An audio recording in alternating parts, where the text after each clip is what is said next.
And my God is big, so strong and mighty, and his plan for me is victory, victory, victory. Somebody say it. Oh, so strong and mighty, and his plan. Come on, sanctuary of praise. Ruach minister.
the Lord is worthy of the honor, the glory, and the praise.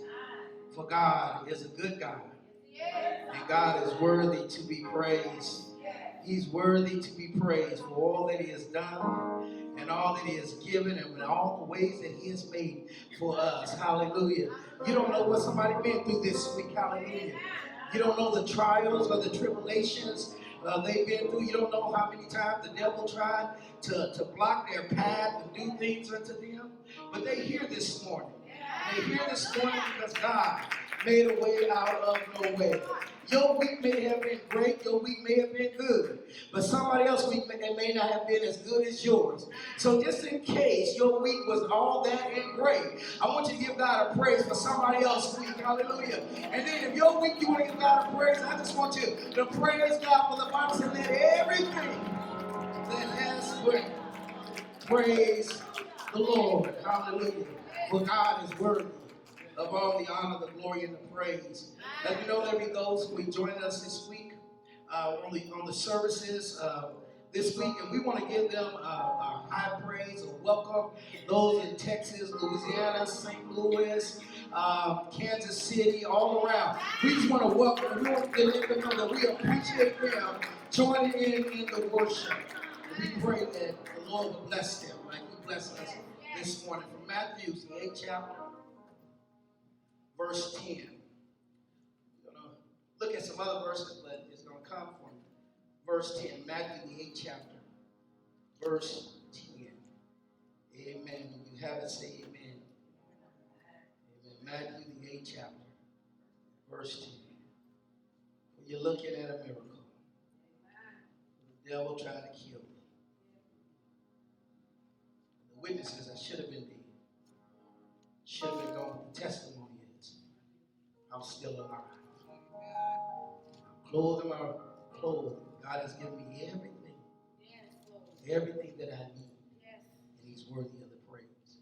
Matthew 8:10 says, when Jesus heard it, he marveled and said to those who followed, surely I say to you, I have not found such great faith, not even in Israel. Read it one more time. When Jesus heard it, Jesus marveled and said to those who followed, surely I say to you, I have not found such great faith, not even in Israel. Let us pray. Father, we come to your Son Jesus' name and say thank you. Thank you for your blessings. Thank you for allowing us to come into your house one more time, to worship, to praise, and to magnify. Lord, you are worthy of the honor, the glory, and the praise. You have given us another opportunity to come and to sit at your table, to allow you to feed us with your holy and your righteous word. So, Lord God, as we decrease and as you increase, as you take your rightful place, as the head of our heart, our mind, our soul, and our spirit, as you take your rightful place as the head of the church and the head of the world. For God, we will look to you. We will glorify your holy and righteous name. So, God, have your way today. Allow your anointing to fall. Allow the Holy Spirit to come. Allow your angels to come and minister. Lord, then allow your Shekinah glory to fill this place like never before. And God, we will give you the honor, the glory, and the praise for all that you do right now. For your word teaches us your yoke is easy and your burdens are light. So God, if there's anything, Lord God, that will keep us from worshiping and praising you or hearing your word, touch us now. In the name of the Father, Son, and the Holy Ghost. And the people of God says, amen. Come on, let's give God another praise. Hallelujah for God. As we look at God and what God is doing in our lives, we've been sharing these last few Sundays about healing, deliverance, about God's power. For we see that there's a lot of things that's going on in the world. But we've been looking at the name of Jesus, how powerful We know what Jesus is able to do. We know that when we call on his name, that he works miracles out of ways that we can't even imagine. That's why that song that we just had, that we just heard, it says, when you look at me, you're looking at a miracle. That means that God has done something great in your life, that you can give God the honor, the glory, and the praise for. And I know we're thinking, we got things on our mind, but God wants to bless us. And I just want us to give God our praise right now from within our heart, within our spirit. I just want us to praise God for who he is and what he has done. In the passage of scripture today, we will look at Jesus healing. We will look at the healing that God has done. And the subject is faith. Such great faith. Jesus looks at this man, and what Jesus sees is his faith. And that's what we want God to see this morning. We want God to see our faith. How great is your faith in God? How great is your faith? That means this has nothing to do with nobody else. This is you and your walk with God. But I do want you to turn your neighbor and say, neighbor, how great is your faith? Say, neighbor, how does God look at your faith? In this passage of scripture, when Jesus deals with this, it says in verse 9, when God deals with this sickness, and we have two things that's going on. We have a man that is tormented. We have a man that is paralyzed. This is the whole case. And faith is, again, a belief in or a confident or an attitude toward God. It's your attitude towards God, how you believe, what God is able to do. It involves a commitment to his will for one's life. It's a personal thing. Now, when we have faith, we do have faith for others, and that's what we're going to look at. We're going to look at how one person has faith in God to do something for somebody else. And a lot of times, when we look at God, we look at faith, sometimes we forget what other people are going through. But you'll recognize there are people that's going through situations that is much worse than yours. And sometimes we're selfish. We come to God. There's nothing wrong with it. But sometimes when you're praying for yourself, you ought to pray for somebody else. And what I found out, when God does something for someone else, it also increased my faith to believe that God can do even wonderful things in my life. Faith is a part of a Christian life from beginning to end. That we as Christians, those who believe in Jesus Christ, believe in God, we walk by faith each and every day. And every day, our faith is being challenged. I don't care what goes on in life, your faith is being challenged every day. Do I got anybody in this house that can testify that your faith is being challenged every day of your life? At one time that God allows you to make it through this situation, here comes another. Old folks say it seems like it just keep on raining. When you get through, there's always something that's going on. Palsy is the situation. Palsy is a disease which the physicians are still commonly in the Old Testament in their families. When people came to this point in their life, that what Jesus about to deal with, that the physicians could not do anything. Now that's the power in the name of Jesus. Because a lot of us, we put our faith in doctors and lawyers, and God does use them. But sometimes you got to step back and allow God to work on that situation. Give God a chance to work it out. And how many of you have gotten to the place that what you did was you threw your hands up in a situation and you said, God, I want to give it to you. And the minute that you gave it to God, then God started working out. I tell everybody in my life now, when stuff's going on, I just give to God. Because if I give to God right then, that no matter what I go through, God will give me the grace in order to endure. It was therefore a great evidence of this man's faith in the power of Christ. And what are we dealing with in this text? For Christ is dealing with a man of authority. And this man has came to God. He's a centurion. He's not a Jew. He's not an Israelite. He's a Gentile. We've been talking about that. Gentiles were those that were not under the covenant agreement with God, with the Jews. And so this centurion, he comes. We would say it like this: he had not been saved, he had not been baptized. That's what we would say it. He was like on the outskirts, but he heard about Jesus. He heard about what Jesus was doing. And because he knew the name, and because he believed in the name and the power of the name, he wanted something from Jesus, and he did not care if he was a Gentile. He just believed that if he had faith, that God would grant it according to his will. Can I help you today? I don't care what you're struggling with in life today. If you have faith in God today, God will see you through. If you got a witness in that today, give God a hallelujah praise.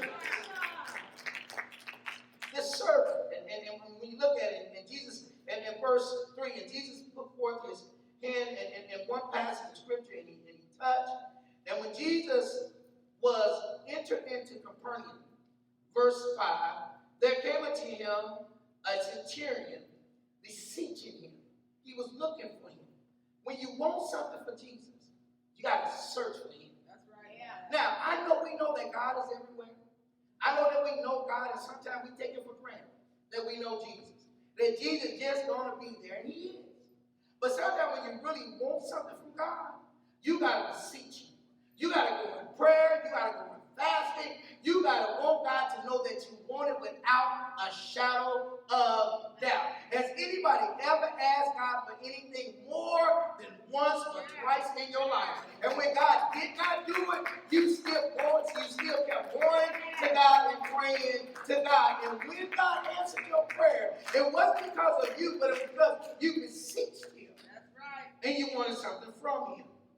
It said that he beseeched him, searching him, and saying, Lord, my servant lieth at home sick of the palsy. He's grievously tormented. Now, so he has palsy and he's tormented.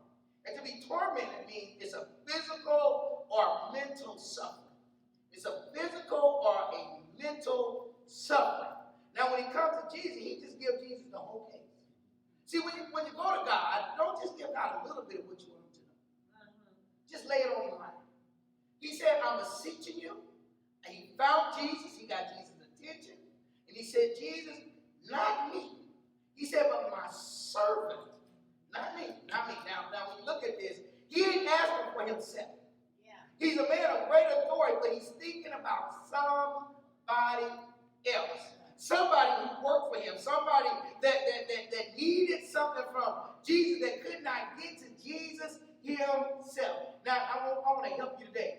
Sometimes we think that people got to be right in your presence for God to heal them. But when you go to God, pray to God on somebody else's behalf, you got to know that God can go places that you cannot go. You just got to have the faith to believe that God is able to do it. Has anybody ever prayed for somebody that's been far away from you, and then God answered that prayer, and y'all just rejoice together in God?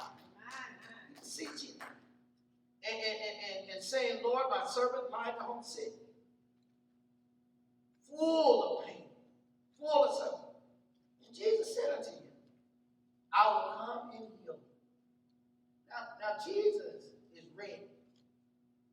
He's willing to go and help this man. Again, palsy is something that physicians commonly couldn't heal.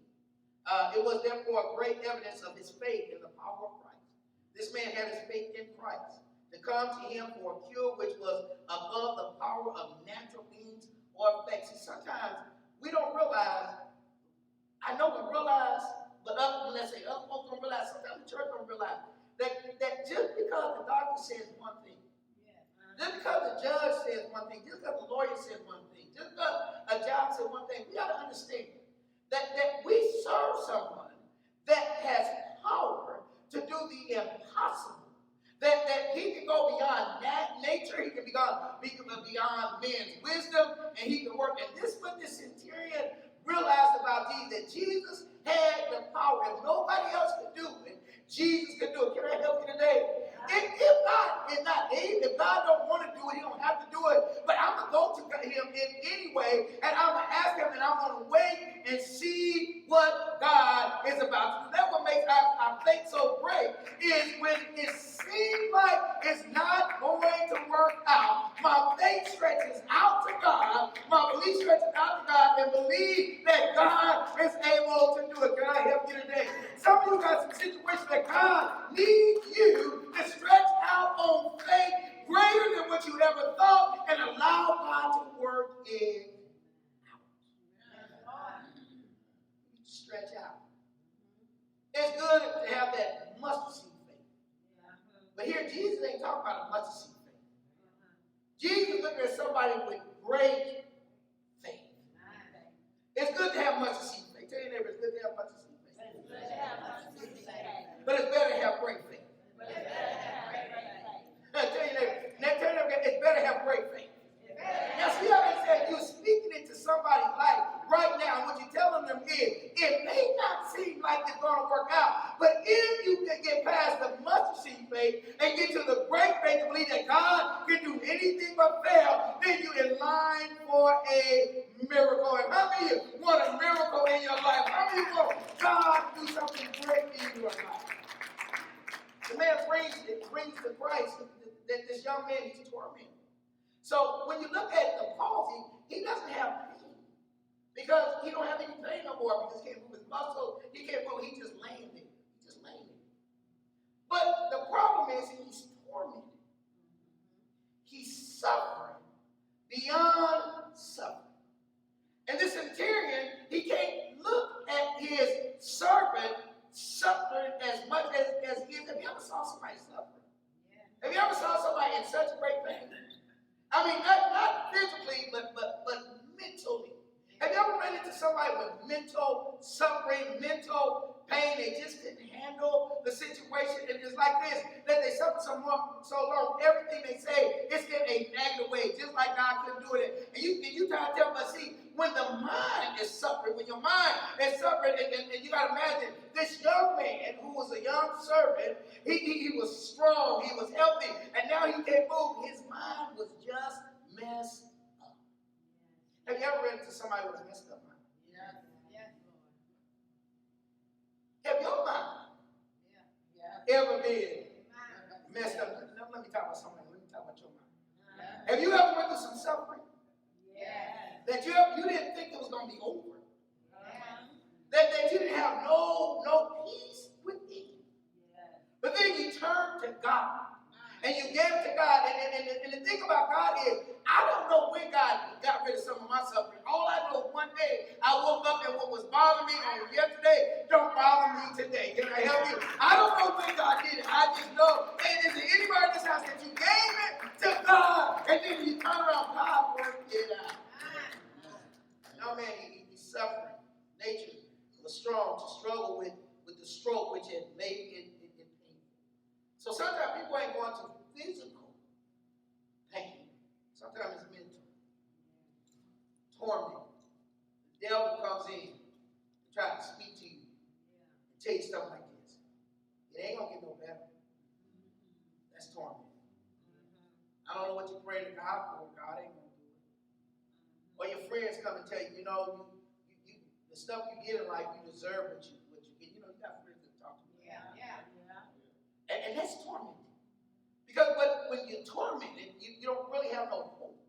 Your faith is bothered, but you need somebody that walk beside you, that has enough faith in God to believe no matter what you think or what you say, that they're able to pray you through. Now I'm going to ask this question. Have you prayed anybody through anything in your life? If you prayed somebody through, it wasn't you, but it was the power of God that worked through you. Give God a praise. Now I'm going to ask this question. Has anybody prayed for you? And because they're praying for you, you got. So in all things, we give God all the honor, the glory, and the praise. We should be concerned more about our children's souls. And sometimes the church is so concerned about the outer appearance of people are not worried about their soul. A lot of people come to church, they're hurt. A lot of people come to church, they're in pain. A lot of people come to church and you don't even know what you matter of fact, you don't even know what somebody's going through right next to you. Yeah, you woke up with them, yeah, you know them, but you don't know them. What what the devil tried to do to them last night. You don't know how the devil tried to mess up their mind, how the devil tried to get in. You don't know that the devil wanted them to give up, but yet God's Spirit, His angel, the Holy Spirit was right there. You just don't know, and somebody made it here by the grace of God. Do I got a witness in the house? Is there anybody here that made it here by the grace of God, by God, and you can give God a praise for allowing you to come into His house one more time? So the young man is tormented. Hear the centurion. Jesus said unto him, I will come and heal him. In verse 8, the centurion answered and said, Lord, I'm not worthy. He said, I'm not worthy. That thou shouldst come under my roof. But speak the word. Tell your neighbor, say, Lord, speak the word. Speak the word. Now, remember, I like when it says speak the word because it doesn't tell God what to say. It just asks God to speak the word. Right. See, when God speaks the word, that means that God is speaking a word to your spirit, to your inner man. That's how God speaks. See, if you got any physical healing, it's because, first of all, God spoke to your spirit. He didn't speak to your physical first. He had to work on your mind. He had to work on your spirit. He had to work on yourself. Well, Pastor, that's not true. How many of you just woke up in the morning and you just had a bad day? Your mind was all messed up. I'm going to help you. And because your mind was messed up, you didn't want to get out of the bed. Now, that's a physical problem. You don't want to get out of the bed, right? Now, ain't nothing going on. It's in your mind. Here Jesus is. Here this man is. He's telling Jesus, I'm not worthy for you to come into my house. All I need you to do is speak a word. Now, that's great faith. That's great faith. When you ask Jesus, just speak a word. Just speak a word. You don't tell Jesus how to do. You don't want to tell Jesus. You want to tell Jesus how much you want to make on your job. Have you ever had that? You told Jesus, and then Jesus gave you something greater than what you had. You want to tell Jesus how to heal you. You want to tell Jesus how to do it. You want to tell Jesus how to do it. But when you want Jesus to really do something, you take that faith and say, God, whatever your will is, that it will be done. Let me tell you something about God's will. God's will is greater than what you could ever ask Him to do in your life. Is there anybody here that God has worked so many miracles out in your life? You know it was nobody but God. But Jesus does. But Jesus, we'll come back to verse 7. That says, Lord, I'm not worthy that thou should come unto my roof, but speak the word only, and my servant shall be healed. For I am man under authority, having soldiers under me. And I say to this man, go, and he goeth, and to another come, and he cometh, and to my servant do this, and he doeth. He says, Jesus, I know about authority.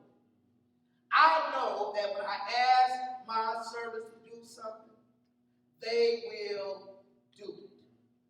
Not like you on your job when your boss asks you to do something. You know how we act. I ain't going to do that. I ain't going to ask you how you do this. We do that. I ain't going to do that. But when you know that somebody has an authority over you, you respect that authority, you'll do it. What the centurion says is, Jesus, I'm going to humble myself. I know you're greater than anybody on the face of this earth. Jesus, I have heard about all the stuff that you have done. Jesus, I have heard that demons tremble, that devils are cast out. He said, Jesus, I have heard about your power. He said, because I know your power, I don't even need you to come to my house.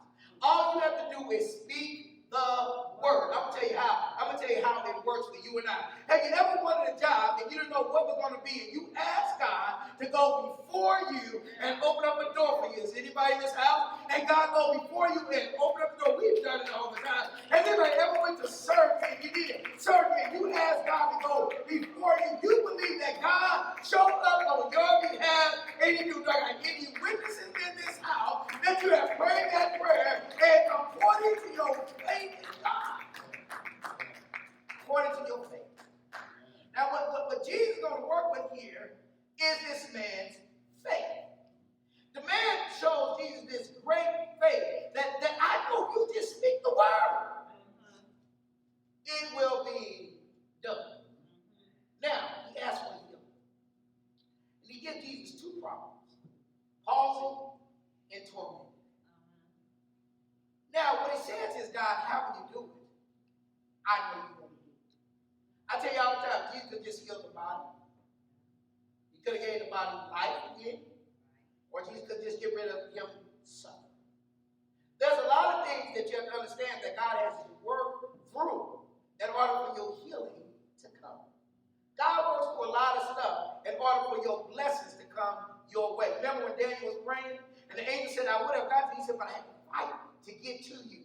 Don't you know that God has to fight all kinds of enemies, all kinds of devils? Don't you know he has to do all kinds of stuff just for you to get your blessing? And when you get it, you think you deserve it? No, you don't know what the Spirit had to go through in order to bless you. That's why every day you owe God a worship and praise for what God has done in your life. And I'll give you a minute to give God a worship, to give God a praise. I'll give you a minute to just thank God for everything he's done in your life. Jesus does, he observes his faith.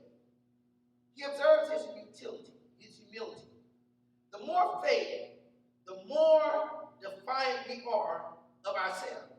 The stronger we will be our confidence in Jesus Christ. When you humble yourself, and that's some of the hardest thing for people to do, is to humble themselves. Most people think that God is just supposed to do it because you believe in him.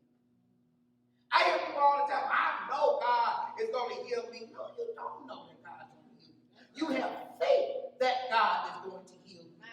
Now you say, well, Pastor, no. There's a lot of people that's laying on their bed of affliction right now. They praying for a healing, and only God can decide when he's going to do it.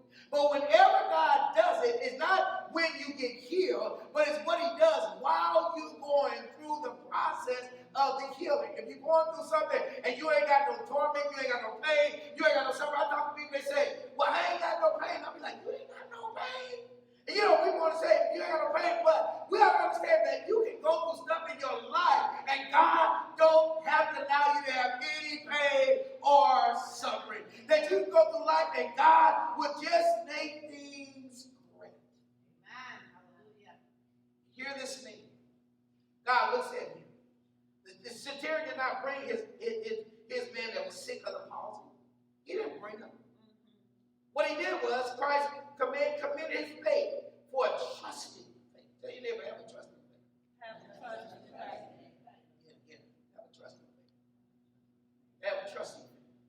Now I know we know faith. Now these are words, but you got to trust them. That's right. You got to trust him. Tell your neighbor, have a trusting faith. Now that ought to sound good to your spirit. Trust him. God, I will trust you.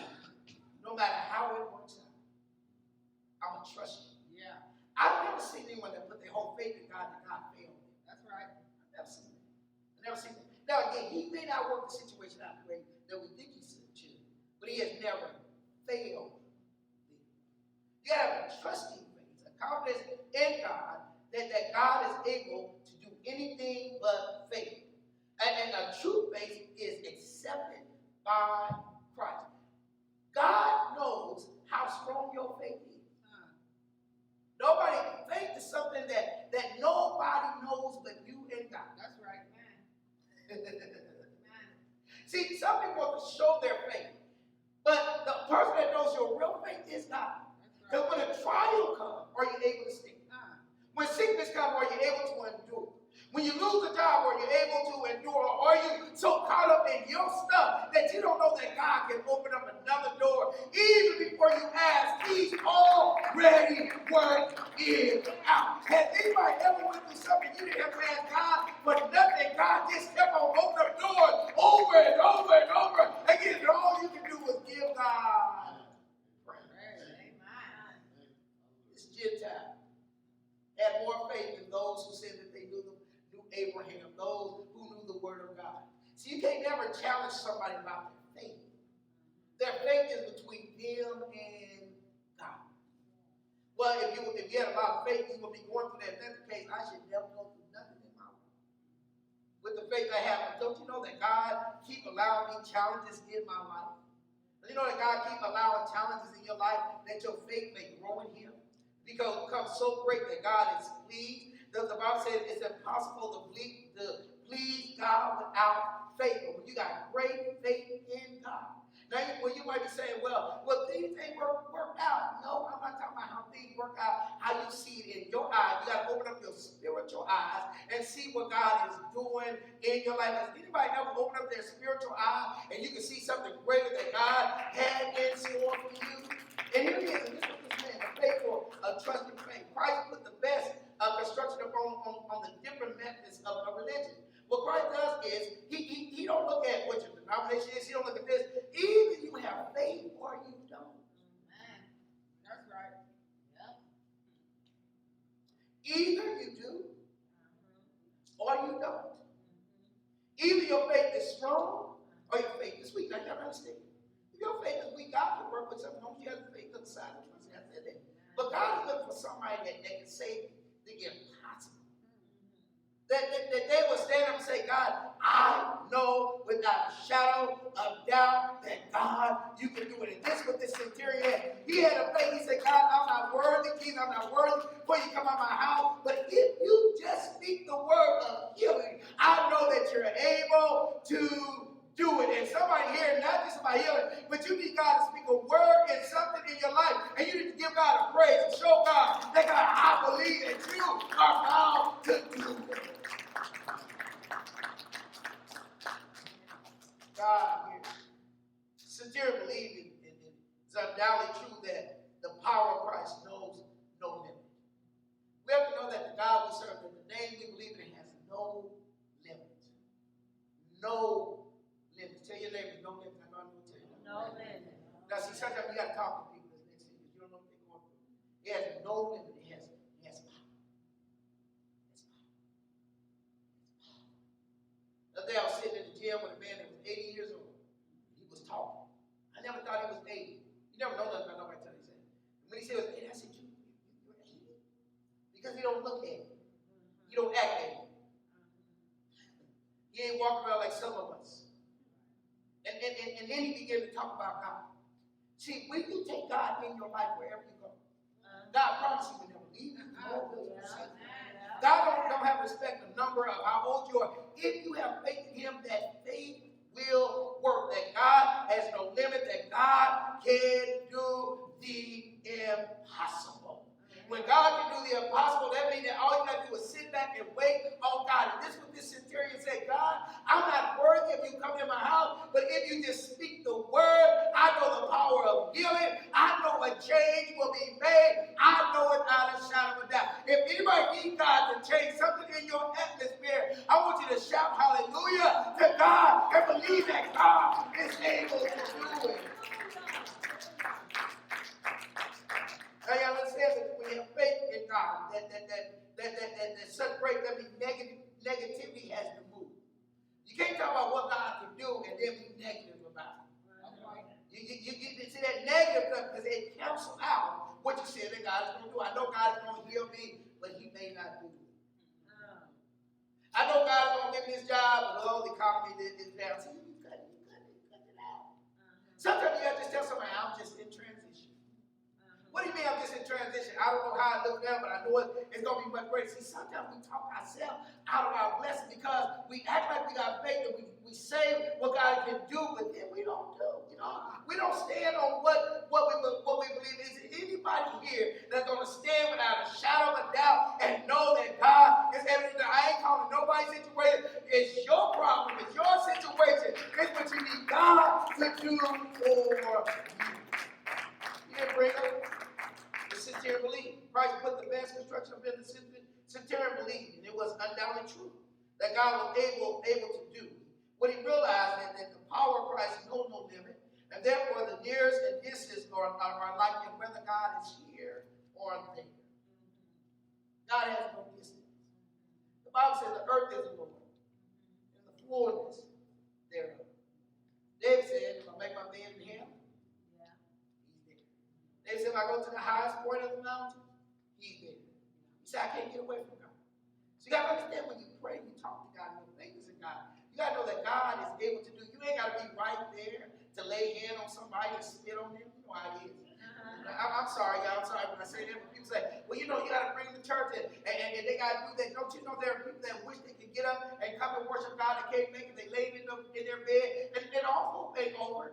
We ought to be able to pray right here and know that God is touching now.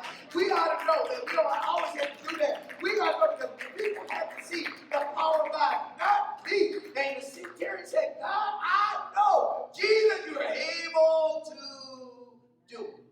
Yeah. Talk to your neighbor, tell you, say, neighbor, Neighbor. we can do it. He can do it. See, y'all can't sit next to me. Yeah.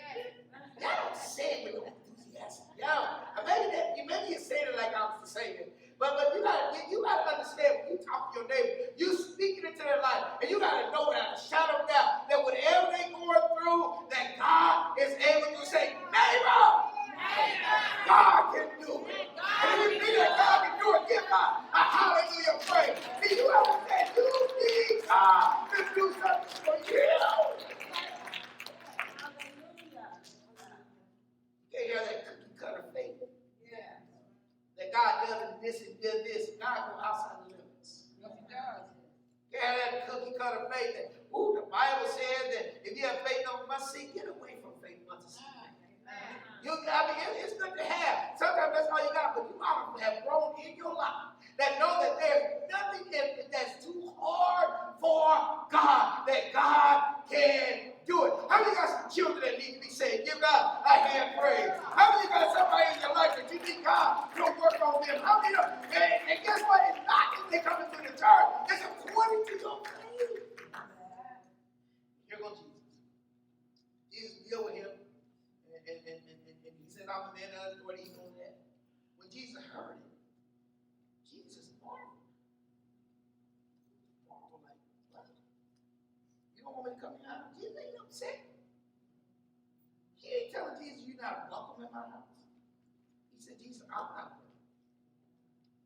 He said, I'm a Gentile, I'm not a Jew. He said, I'm not worthy for you to come in my house.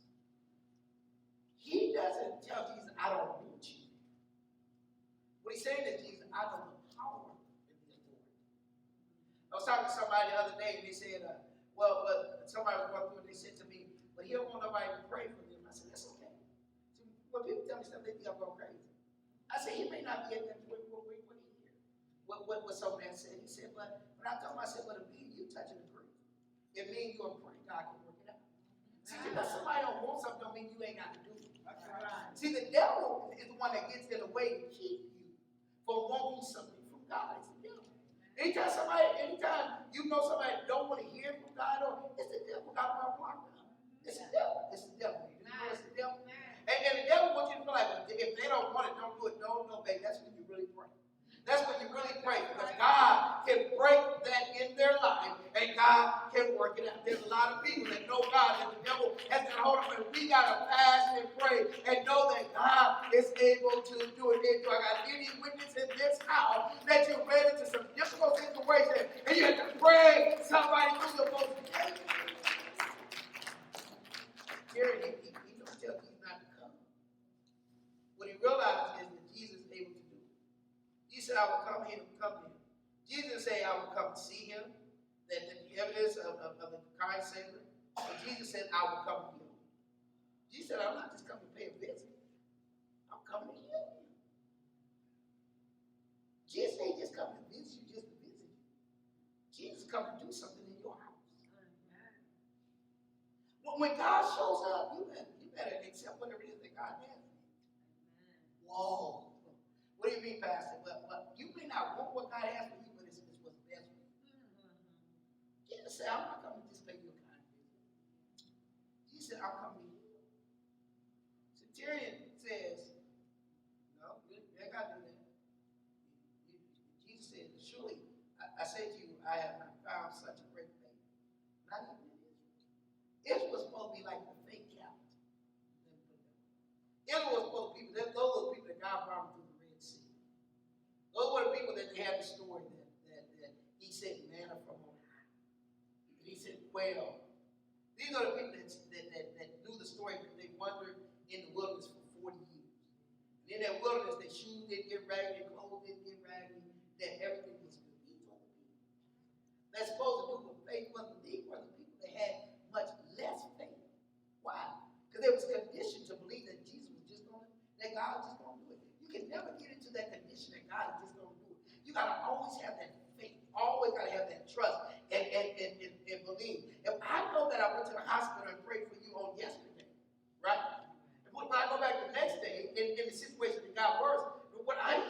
I prayed for yesterday, it worked for the day. No, I need to pray again, right? And then if I go back the next day and then got nobody, I need to pray again. Can I help you today? Now, what's going to happen is eventually, when I leave you from praying, when I go away, we're going to see God working in a miracle. Have you ever left somebody in the midnight hour? You got there the next day and you look at them like, wow, they much better. You know why? Because when you got through talking to God, God stepped in the middle of the night and God began to work. Can I help you today? You understand that God has stepped into your life and God has worked it out according to his will. Now guess what? I know we talk about his healing, but if God has worked any miracle in anybody's life in this house, I want you to give God a praise for the miracle that he has performed in your life.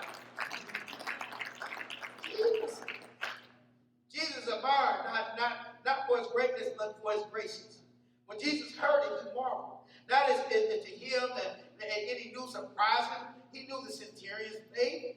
Jesus knew it. But it was a great and excellent and rare and uncommon. We need some folk with some uncommon faith. We need some folk with some rare faith. Anybody got anybody that you know that you go to and they will pray, and when you and them get together and pray, things will work? You got anybody that no matter what that situation is, they understand that's not too hard for God? That's rare. That's a rare and uncommon faith. And God is looking for some people with some rare and some uncommon faith. That somebody can pray and believe that God can do the impossible and stand back and wait on God to work. But while they're waiting on God, they praise it their way through. God needs somebody to praise their way through and understand that I know that God is able and he can do it. Jesus marveled because most folks want Jesus to come to their house. The centurion said, just speak. Jesus said, wow. It's not for his son. It's not for his daughter. It's not for his mother and father. But it's for his servant. Jesus said, this is rare. This is rare. See, when your great faith, and rare faith, God works with rare faith. See, that means that you have put God so much to the test. Like Abraham, when he was getting ready to offer up his son. That was rare. His son said, look, Daddy, I see the wood, I see the fire, but where's the sacrifice? God said, well, he told me to offer you up, I'm going to offer you up. God just wanted to know what he's going to be able to do. It was rare. And just at the time, they was ready to sacrifice his son. Then God said, hey, wait a minute. There's the sacrifice over there. See, God needs that rare faith that when you don't know what God's going to do. But you'll walk every step of the way. And then when you get to that point, to the extremity, God steps right in. Is there anybody here that needs God to step right in your life and to work a miracle in your life? And when you know that, what I want you to do, I want you to praise. I want you to go crazy right now for God. I want you to go crazy for what God wants to do. I want you to go crazy and give God a hallelujah praise. Because this is what you need, God. Hallelujah.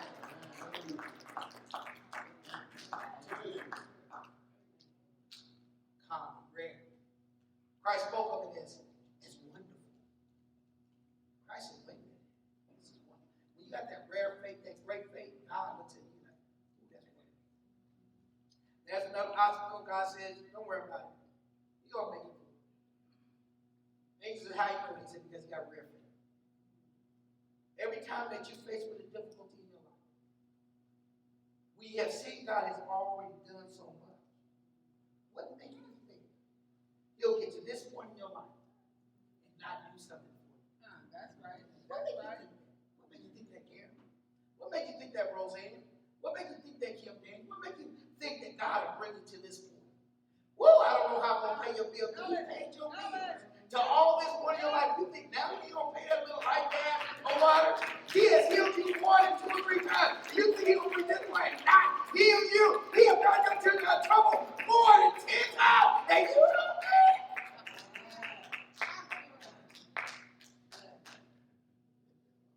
God says, I'm looking for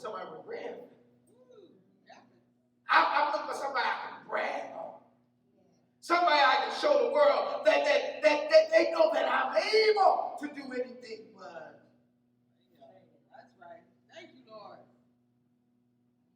Jesus said, it's excellent, rare, and uncommon. But somebody that really don't know me, to know that I'm able to do something.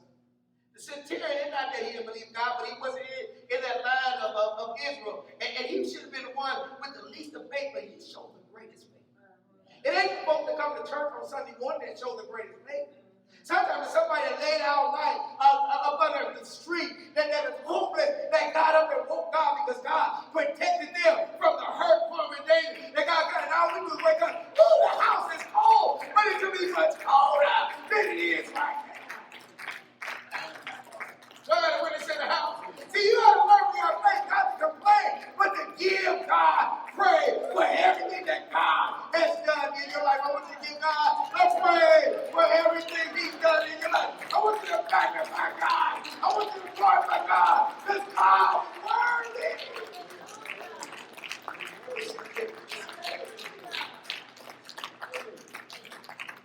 Christ said it's wonderful. The wonders of grace should affect us more than the wonders of nature or providence. The wonders of grace should affect us more. See, all of us are here by the grace of God. All of us have what we have by the grace of God. Everything you have is by God's grace. Because what you have today don't mean you're going to have it tomorrow. This great strength that you have today don't mean you're going to have it tomorrow. This good mind that you have today don't mean that you're going to have it tomorrow. But if you wake up in the morning and still have all the stuff in the morning, you ought to give God praise. And every day that you wake up, you ought to give God praise. Why? Because you know that you got it by the grace of God. And you can see the grace of God. That's what God looked at, because you understand that God, I may not been deserving, but by your grace you gave it to me. Here He is. And in spiritual attainment is more than achievement in this world. What this centurion showed Christ was that I'm spiritual. And all that I have, my authority, my riches, my power, it means nothing. Don't you know there are people who got more money than you would ever think about? But ain't happy. Yeah. Now, I don't have no problem with nobody rich, because I wish I was rich. Now, I didn't want to, I got all that money, and no, I don't have nothing to do with it. But don't you know I'm richer than somebody else? Yeah. Don't you know you're richer than somebody else? But you're spiritually rich. You got peace of mind. You got joy. Am I right? You got your relationship with God. You got your faith in God. And guess what? Because you got all that you don't look at what the world has to offer, but you look at what God has to offer. When you look at what God has to offer, is more than what this world has to offer. And you find somebody that loves the Lord, you ought to give God a praise. If somebody that you love the Lord, you ought to give a praise. And if we love the Lord, we ought to shout right now and give God praise for the love that He has. I feel like shouting right now. Because you know, when you think about the goodness of God and all that He's done, God is worthy of the praise. Yes, He is. Yeah. Now, Christ looks at His faith. Christ looks at His spirituality. Christ looks at Him. Christ looks at Him not as a sinner. Christ will look at Him like He's not worthy, but He says it's Christ. I know what you're able to do. And all I need you to do is speak. Now, this time I want you to look into God and say, God, speak a word. Speak your word. Now, we say that because I know that all of us got some challenges, right? Thank you, Lord. I want you to look to God. And I want you to say from the depths of your heart, God, speak a word. Speak a word. Now, the thing of it is, you didn't tell God. Thank you, You Lord. just told God to speak a word. Say, God, speak a word. Speak a word. Now, I wanted to get in your spirit, because you know what you need God to do for you or somebody else. You know God needs to do, and you want God to speak a word unto you. I know God works. I know your faith. And I know you look here trying to figure out how much faith you got. That's a waste of time. Only God knows how much faith. But if you tell God to speak a word, that means God is going to do something for you right now. Now, this time, when you say God speak a word, God got to think you to the Bible. When you say God speak a word, I want you to give God praise. We say God speak a word. Now give God a praise. You believe that God say, God, in the world. And give God praise. God, in the world. Give God praise. Thank God, in the world. Give God praise. If you believe it, I'm a shout it out. Thank God, praise good. Wait. So all that goes on. All right. But verse 13 says, and Jesus said unto him, now let's skip some stuff. But verse 13 said, and Jesus said unto the centurion, he said, go that way. He said, go home. And as thou believed. Jesus said, now I'm going to work this miracle according to your faith. And as thou believe, boy, you don't know that God is doing something for somebody right now. Does anybody feel the presence of God on you? Anybody feel God working on you? Now he says right now, he said, go home. He said, now we done had this conversation. I done see your faith. You got to trust in faith. You told me that you was not worthy. You told me that you understand my authority. You understand my power. You understand that I'm omnipotent. You understand that I'm the all-powerful God. He said, you even understand that I'm omnipresent God. You understand that if I spoke a word, that when I get home, it's going to be all right. Jesus said it according to his word. So you got to understand. You got to watch how you talk to Jesus. Jesus going to play your word back to you now. Jesus going to play, but he said, God, I know I'm healed. Jesus said, you know you're healed. You don't go through that, but you got to still say, God, I know I'm healed. Jesus told his boy. He said, now, centurion man, I want you to go home. Go that way. He said, according to thou belief, not according to what the man with the palsy of sickness or those who are being tormented. He said, not according to those who are around you that are doubters. He said, you go home according to thou believest. I'm going to do it. Anybody got any believers in the house? Anybody know the power of God? Now look what Jesus said. Jesus said unto the centurion, go that way, as I have believed, so it be done unto thee. So the man get on his donkey, get on his horse, and he's on his way home. But the Holy Ghost has already been to the house. The Holy Ghost has already worked. The man going home, he got a joy, he got a spirit. Jesus said, if I believe it settled Jesus.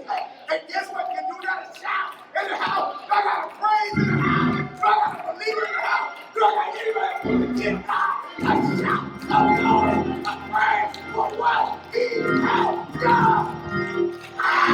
What he has done. Praise.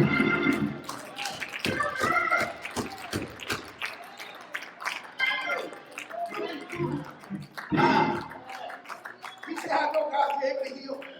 I know you're able to do it. He said, man, there's much cure. That's great favor. God said, according to your faith, I'm going to give you favor. Yeah. He said, to him as it was to the servant, as much greater. God said, I'm going to do it because you believe.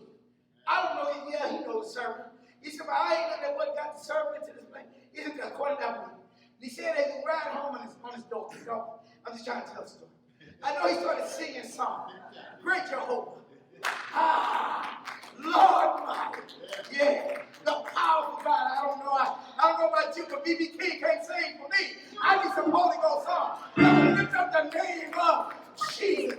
I believe he was riding on his heart and he was giving God praise. Jesus said, if I believe that self, can I help you today?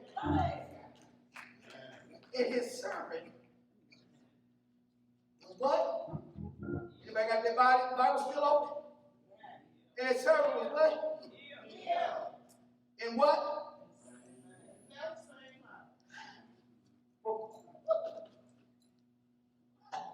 Ooh. That good Rose? Yeah. He said, while I was praying, while I had faith, while I was riding on my, they didn't say what they distance was. It could have been around the corner. I like them around the corner blessings. It don't take long to get to. Everybody like them around the corner blessings. You ain't got to take long to get to the bar. Drive around the corner and get a blessing. Yeah, hallelujah. He said that same stuff about whenever he got home. His servant, I don't know, it doesn't say what he healed, but I'm going to give it a spiritual understanding. That his body could not move, but when he got up home, that the man was sitting on the right side of the bed, that he was suffering and complaining, but now he's giving God all the honor, the glory, and the praise. I'm through preaching this morning, but if you got great faith and you believe that God can do something, if you want God to do something right now in your life on behalf of somebody else, and you know that God is going to do it, I'm going to give her a chance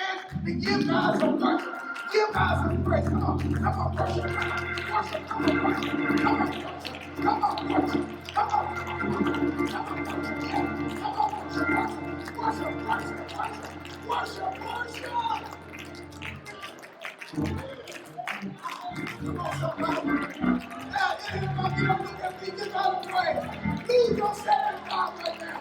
Lose yourself in God. And watch.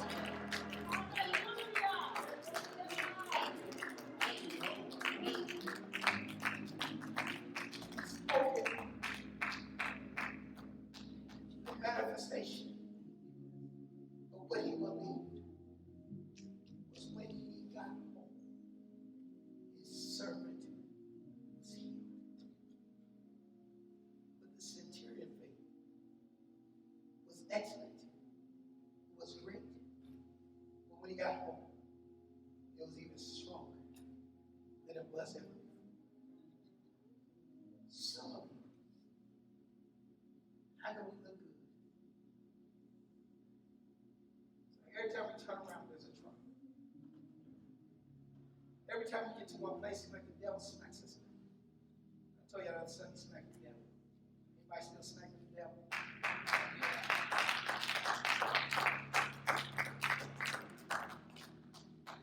As you come to the altar this morning, come to the altar with great faith.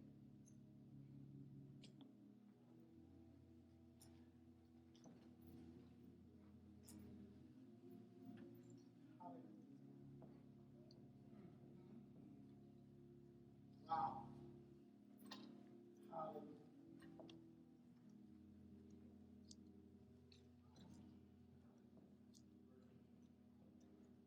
Why you stand at the altar?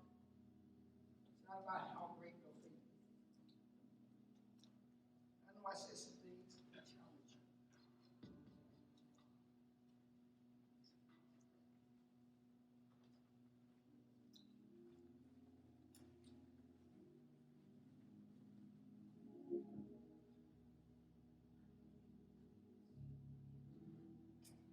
This is a commitment hour. Commit your faith to God. Lord, I need thee. Show up.